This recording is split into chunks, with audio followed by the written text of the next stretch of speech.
that's true. Naked Palpatine. Oh, you pick that one. Fresh out of the clone tank, nude Palpatine is my Well, that's the first thing I think of when you say Dark Empire Palpatine.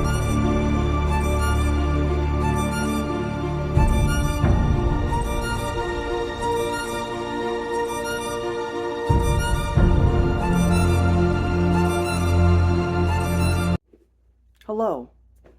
I don't have any welcome backs for this one because this is a brand new thing that I'm talking about. This is kind of my wheelhouse. I've been reading the Star Wars Expanded Universe for 2 years now, going on 3, and I started Halo just because I like Halo and I thought I'd read it. I've been reading a lot of Dune, As of this time, I have one more book by Frank Herbert till I read the sequels by his son. And then I plan on getting into the Wheel of Time and Brandon Sanderson's work. So that's very much my wheelhouse of stuff that I'm into and review. But I made this friend. She's pretty cool.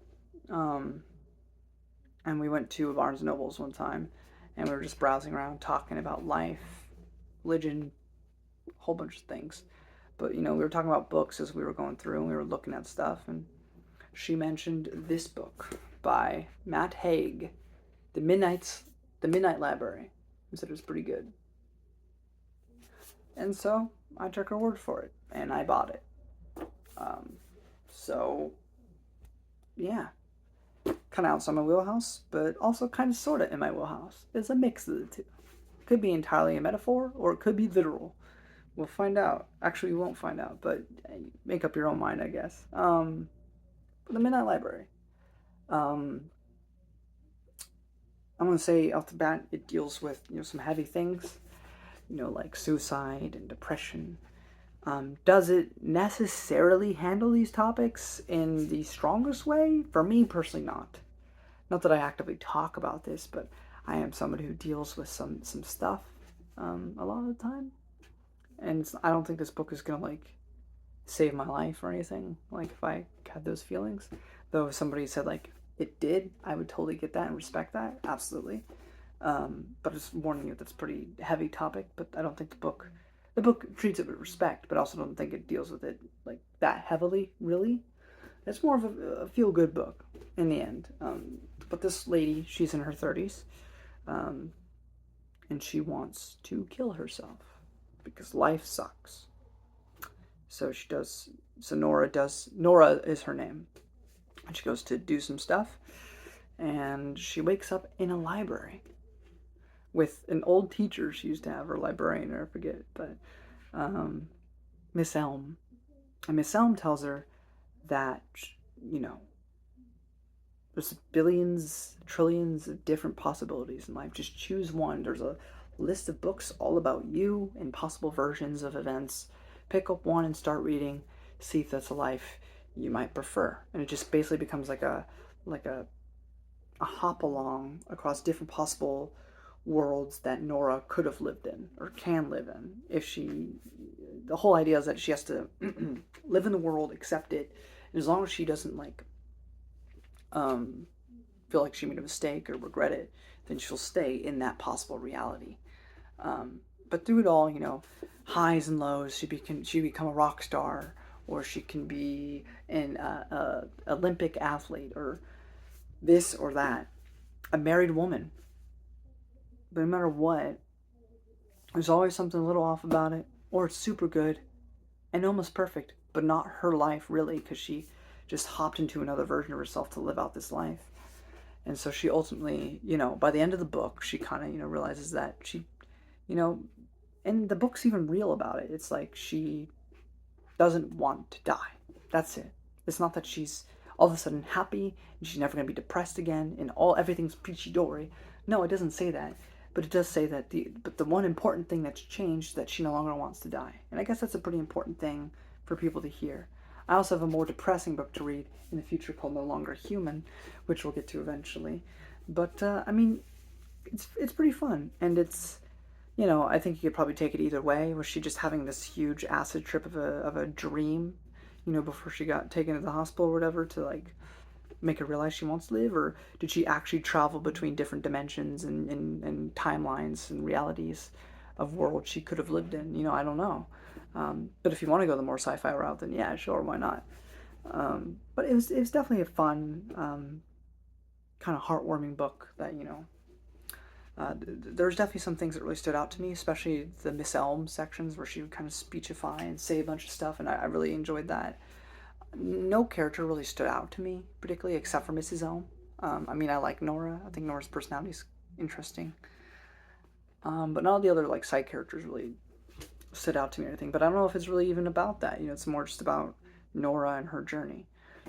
That being said, when I was most engaged was in the Midnight Library sections when, you know, Mrs. Elm would be trying to get Nora to understand something, and you know, I always love sort of like wise characters that are kind of mysterious. So I like that a lot, and I like the whole kind of sci-fi angle of it, you know, different universes and quantum physics and blah blah blah and all that. Because the whole idea is that like you're like a shifter, right? And you can, like, when she goes into this other reality, this other timeline, it's not like just like a genie. It's just she's in a different place. It's no, her mind is taking over another version of her, like actively like puppeteering this body until she decides to leave. And when she leaves, you know, the person will remember everything, but slightly differently and a little hazy. Like, oh yeah, we were doing that or whatever. But you know, they were just kind of dormant, which I think is interesting. But overall, do I think this will cure you of depression? No, but I don't think that's what the author was going for either.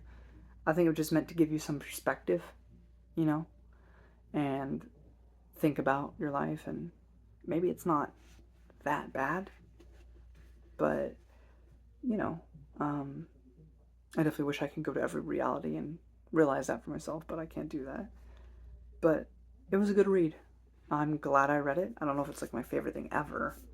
I don't know if it changed my life. I remember when I bought it at the store.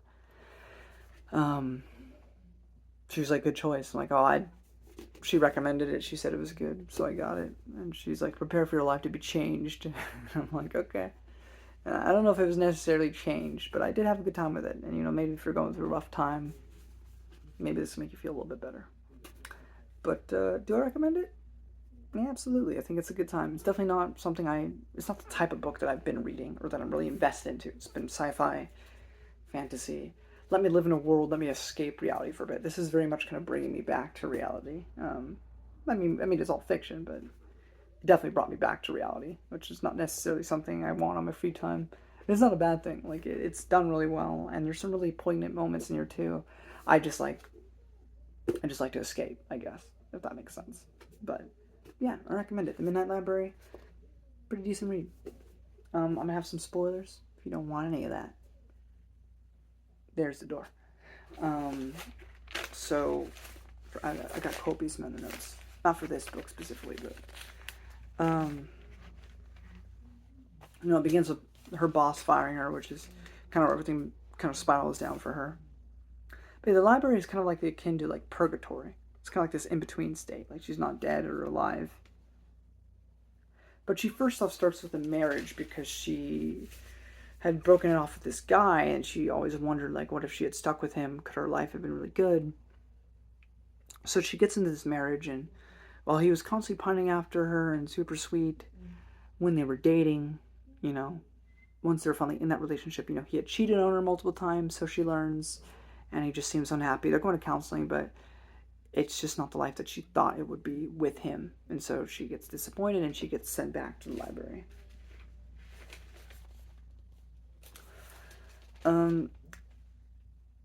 We also have an Arctic reality. She also does like a bunch of stuff. She becomes an Olympic medalist for a bit.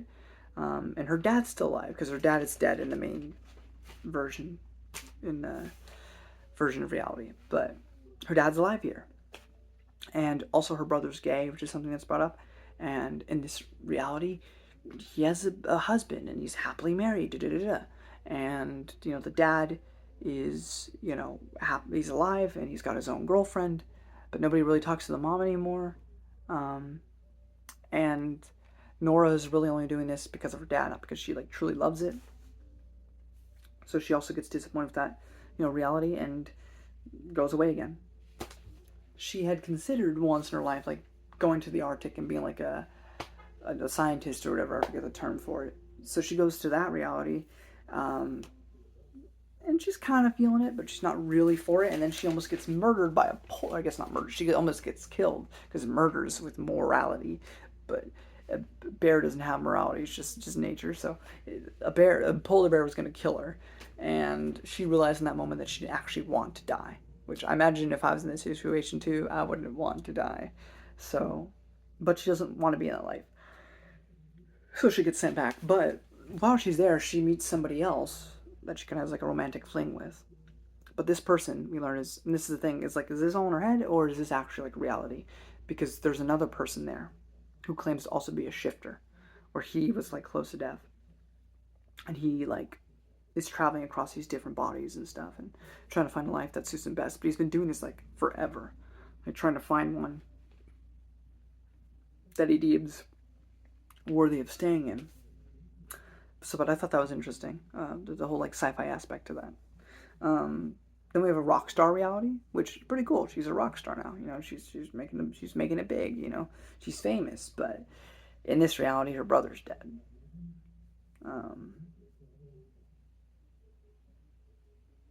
One of the quotes I picked up from Mrs. Elm is that it is impossible to live without hurting people.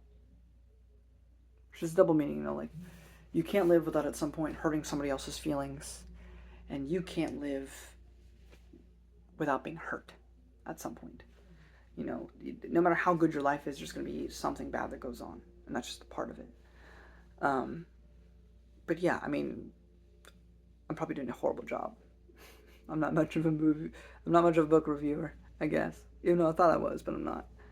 But it was good. It was nice, heartfelt, and I appreciate it for what it is. But yeah, that's my thoughts. So, Midnight Library. Do I recommend it? Absolutely. But yeah, live long and prosper, as my Star Trek fans would say. If you want to stick around, I also do Halo. I do Star Wars, Expanded Universe. I'm going to be doing The Wheel of Time and the Brandon Sanderson books and many other sci-fi and fantasy novels. So if that sounds interesting to you, and I'll do some experimental things like I did with the Midnight Library from time to time too. I'm not very good delving into other genres I don't know. So recommendations would be very much appreciated.